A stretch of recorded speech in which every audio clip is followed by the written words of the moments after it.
siya ang ginatawag na to o smartwatch. Actually, nakasulay na ko aning smartwatch sa Huawei before. Nakasulay na ko atong Fit 6 pa yata to 7. Yan, duha to kabuk ako ing-ani niya. Ako ra po itong gibaligya. Kaya nag-Apple Watch lagi ko. Yan, 7 days siya o sa malobot. So, kani, mas longer siya o battery life mo na nga i-purchase ko niya. And, nakasale siya pag-avail na ko, guys. So, color white atong gipili. With the approval po sa itong sister. Dito siya ang itsura sa box sa Huawei Band 9. Color white ang akong gipili, guys. And, nakabutang sa iyang box is kung sa mga functions niya like skin soothing strap, diode automatic SPO2, 100 workout modes, long battery life and fast charging. O dali gini siya mo charge, guys. Continuous heart rate monitoring, and then auto adjustable brightness, scientific sleep tracking. O mo ni ginagamit ako sa una. Maihap na ko pila ko ka hours nakatulog, and then Android and iOS compatible. So, okay ra, kaya compatible siya sa lahat. Yan. So, hindi na natin patatagalin pa, guys. I-open na natin siya. Pero gusto ko siyang i-open dito na lang sa baba. Char.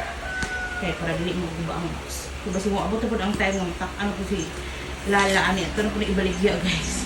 Tanawa. Color whitey siya, guys. Na ni ang watch itself with strap na siya. Sa una kabalong puti nung daga nag-strap ani. Mo gipadala ko na ko sa akong gibaligyaan.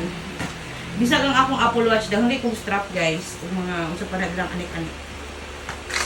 Okay, so naatay kuan. Cord niya siyang charger. Nya wala siya adapter. Itong adapter kato na lang mga old na tong adapter. Okay. So ito na siyang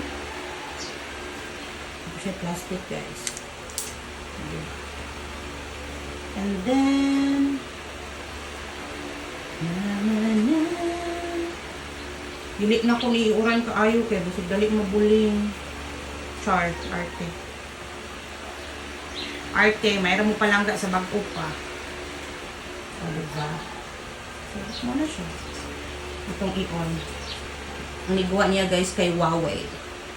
Nice ba siya? I-compare mo siya sa before na ko nga watch fit, guys. Mas tsada siya karon, mas laisyo. Yan. So, ako po siyang i-set up, of course, English scan. Mag-pair pa ta, guys. So, later na lang natulikuan. So, more na siya ang atong video for today. Thank you so much for watching. Again, my name is Mary Colleen Avila, also known as DJ Lala. Buyers!